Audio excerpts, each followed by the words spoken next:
Hello and welcome to the Daily Millwall for Thursday the 29th of February 2024. It is Leap Day. We start off today's video by looking at this. Yet again, on the Millwall channel, I'm talking about stuff that isn't Millwall. Well, I'm sure you know. If you don't, you're about to find out. Millwall's under-18 team have made it all the way through to the FA Youth Cup semi-finals. Their potential opponents played the quarter-final tonight, and a bit of a shock, I think. Leeds United beat Liverpool 3-1, and Leeds were 3-0 up. They were 1-0 up at half-time, made it 3-0, and Liverpool scored a consolation right at the end, and that's who we're playing now. The draw's already been made. We're playing Leeds United. It's going to be at Elland Road. We don't know when that's going to be played, but there you go.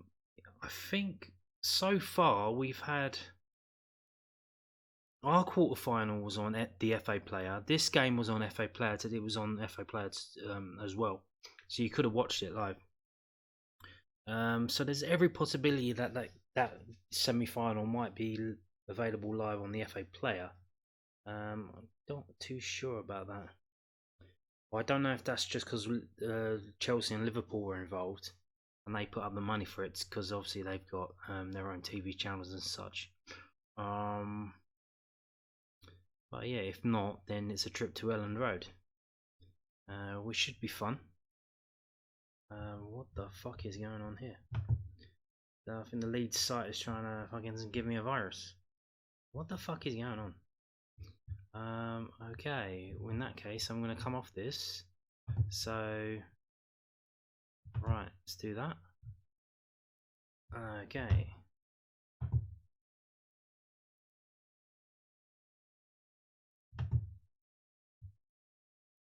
Live recording, there's nothing like it.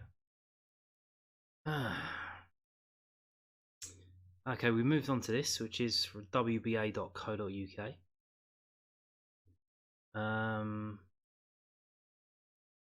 What this is this come up this morning, and what it is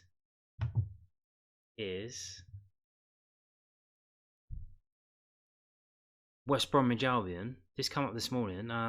So obviously I told you yesterday about the Sky Sports selections for television games. I'm looking at this, and it says the sale of tickets for West Bromwich Albion fans for their Millwall game on Good Friday has been delayed. So I'm thinking, like, what's this about? Is the game going to be moved for Sky Television? Is it just general Millwall incompetence? Like, what's going on here then? Bit of a weird one. But then later on in the evening, we have the selections for Easter weekend, and I am pleased to report that there will be no changes to Millwall games. So the Millwall games that are happening over that Easter weekend, which are obviously the West Bromwich Albion game on Good Friday, which is Friday the 29th of March. That's 1 PM kickoff.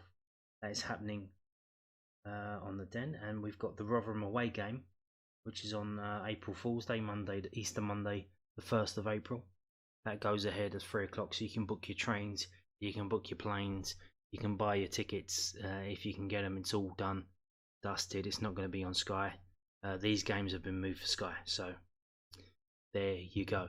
We're all set for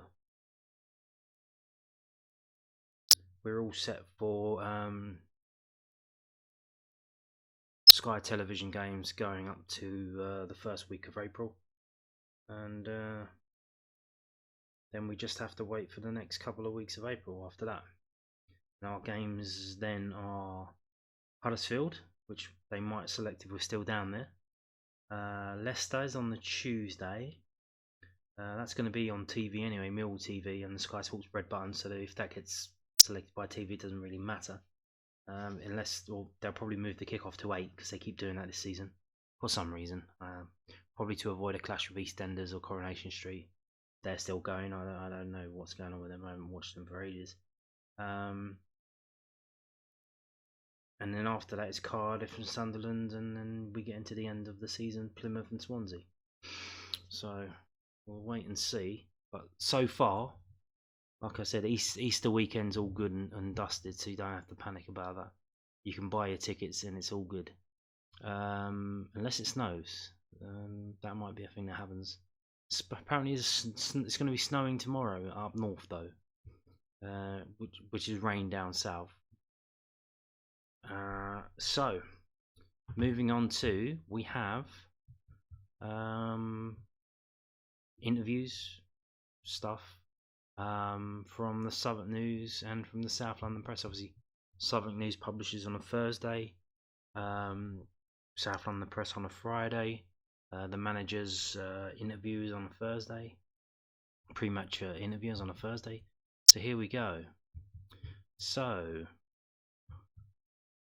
Millwall manager concentrating on here and now rather than summer contract extensions.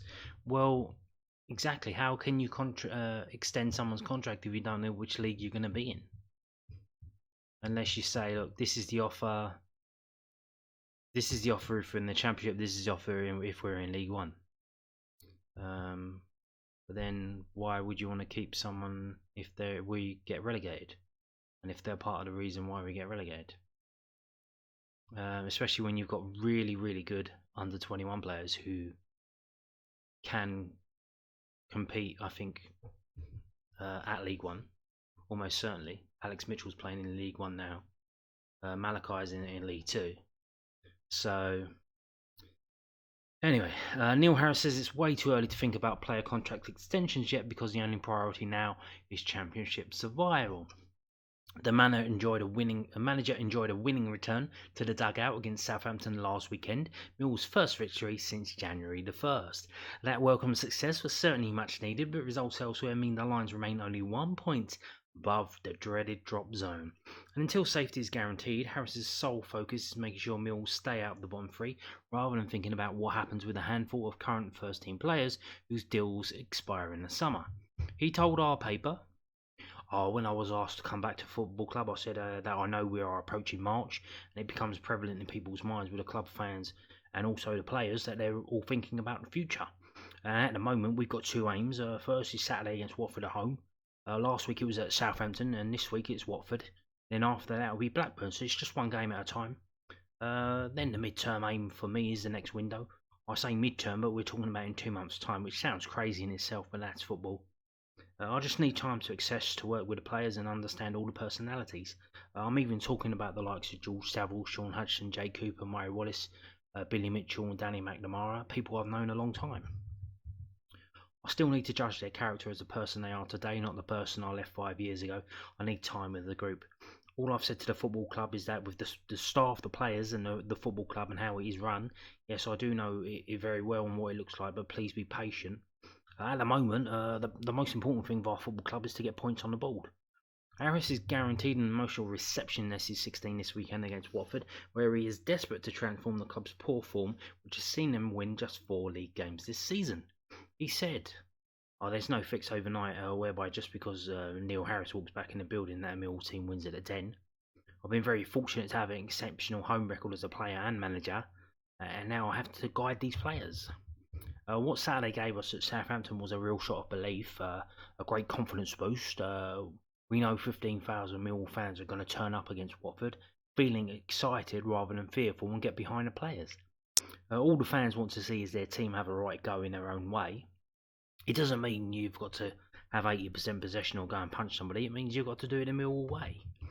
That's being a team, being the best individual you can be, being disciplined, resolute and aggressive at the right moments, and asking questions of the opponent. And that is the end. So yeah, let's ask some questions of the opponent. And let's see if they can respond, or whether we get the win. Moving on to this from the South London Press, londonnewsonline.co.uk. Mill's reaction to adversity in Southampton victory is a big plus for head coach Neil Harris. Millwall head coach Neil Harris has picked out one particular aspect of the club's 2-1 win at Southampton after re-watching the match. Japhet Tanganga and Zion Fleming scored in the first half of St Mary's Stadium as Harris won his first game back in charge. One thing that really pleased me was that Southampton, as we know, are a very good side and dominating position-wise. But leading up to the goal and a couple of moments after we conceded, we dealt with adversity really, really well. I think it was something that had been pointed out to me when I took the job, that it had been labelled at the grouping games recently about not dealing with adversity in key moments. And I thought we did, individually and collectively. I was really pleased with that, and when I watched it back, the timing of the goals helped that as well. The reaction of the group in the change room afterwards, and also Monday morning, the lads came in and trained well. You just get hunger within the group to do well. I can only go on what I've seen. The group have responded very well to me as a person and my management skills, the way I go about it tactically. I will be slightly different to managers they've had in the past. I like to be myself, and ultimately I'm a Millwall man. I lead with passion, drive and character. Some of the lads may not have been used to that when they came through academies, etc. But they have to get used to it quickly, and they are. I've enjoyed working with them in my 4 or 5 sessions on the training ground. There's been an excellent attitude to train and learn.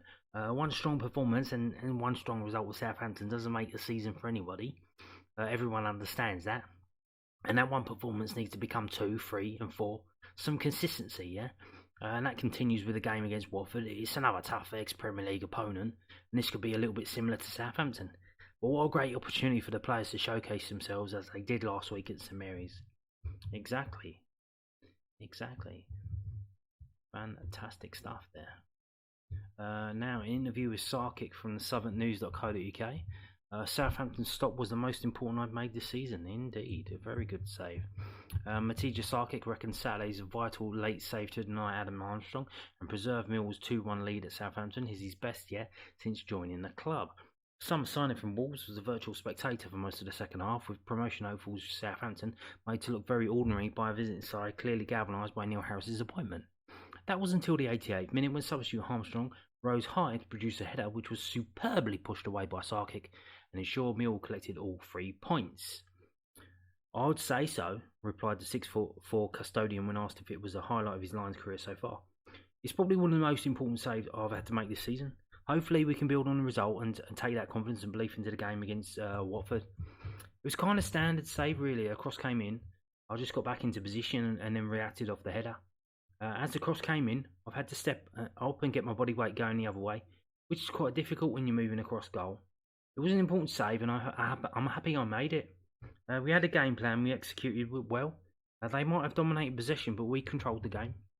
I don't think they had too many opportunities, apart from the one at the end, which was probably the most dangerous one of the game. Other than that, I felt we controlled it really well. There you go, that is Matija Sarkic. If you don't know, he was born in Grimsby. So that's why he sounds like that. Moving on to this from LondonNewsOnline.co.uk, the South London Press interview with Danny Mack. Well, I think, this was an interview. Sometimes they take stories and they just pull the quotes from the Millwall TV interview. But this says that he spoke to the South London Press. Unbelievable Millwall supporter Southampton. We need them to help us at the Den. Danny McNamara. Danny McNamara described Millwall supporter Southampton last weekend as unbelievable and is confident they will continue to back the South London club in their fight for Championship survival. A little less than 3,000 fans made the trip to the South Coast as new head coach Neil Harris kicked off with a 2-1 win. But Millwall are still only 1 point above the bottom 3 after Huddersfield and QPR both won as well, knocking Stoke City into the drop zone alongside Rotherham and Sheffield Wednesday. Asked about the backing that Lions fan gave Harris's team at St Mary's Stadium, McNamara told the South London Press, from minute 1 until the end of the game, they were unbelievable. The players felt that as well. We came in at half time and we were like, Jesus, this is some atmosphere. And they play a massive part for us. I know they'll be behind us for the rest of the season, and we love playing in front of them. Saturday's fixture against Watford is the first of 6 matches remaining at the Den. Millwall's home record has been poor, with just 16 points from 17 games. Only Rotherham have a worse home record. I can understand why the fans are the way they are at the moment. They are frustrated and know what we are capable of, said McNamara, who's a Millwall supporter, came through the academy. We've definitely underperformed at home. The Den has been a fortress when I first came into the team, and we know how intimidating the Den is. We can have anyone come down there with the way the stadium is and the fans are, and we can turn them over there. We need to make it that way for the last 6 home games. I definitely feel with Neil coming in that the fans will know it. It needs to be uncomfortable for the opponents. There are going to be ups and downs, but it's important the fans get behind us and we just dig in and try and get the results we can. McNamara has not tried to crunch the numbers to work out what he feels will be the points total needed to stay up. I don't really like doing that, he said. I know where we are in the table and I know it isn't great, but we can only focus on every game as it comes. Coming down to the last few games, I might have a little look just to see where we're at. You get the vibe anyway, from the way the lads are and the manager is anyway. Harris has replaced Joe Edwards, who lasted just 19 matches as head coach after being appointed in November. And McNamara said, I didn't get the game time I wanted under Joe, but what I will say is no matter how much game time I had, he would always be supportive of me and talk to me. He'd tell me what I could improve on. I felt a bit sorry for Joe losing his job, but it's football, it's a results business. I think Joe would understand that. It was a bit unfortunate, but we needed to move on from that. Neil's come in and we're fully focused under Neil. The club is going in the right direction and we've got to finish on a high. And you can see tomorrow's South London Press for more of an interview with Danny McNamara. So South London Press being published on Friday, the 1st of March. So go and grab your copy. And there you go. You can have a read of it and then use it to line the budgie's cage. Moving on to, you can't do that with a computer, can you? You'll ruin it. Moving on to this, we got pictures from training. Isn't this great? I think everyone isn't most of the players back now, so if you're trying to spot any, who was it? Is it Hutch is still injured? Domu's coming back. He was played for the under-21s the other day. But I think most of the players are back. Nisbet's obviously out still. So here you go. Let's have a little look and see who we can see. That's the new guy, Mayer and Danny Mack. Harding, Mitchell and Longman. Barbiakowski predicting the score. 2-0 win for Millwall. Yes, please. Denor. Brook Norton, Cuffy, Watmore. There is the master tactician himself, David Livermore. With Romain Esse blurred in the foreground. Aidomu Umaku, there he is now. Will he be playing for the under-21s tomorrow? Who knows? Obviously he was out with a dislocated shoulder. There's Joe Bryan there. He's back as well. Jeffet Tanganga. Alan Campbell in the background, he's still there. Obafemi.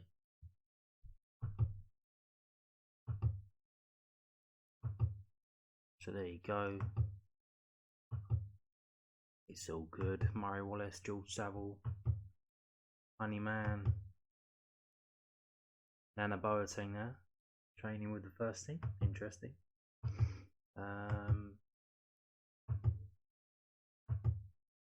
So there you go. Ryan Leonard, don't get injured again, please. Don't get injured again. There's Sarkic. And that, I think, is Henry Hearn, the one on the left. I think it is. He's under 21 player.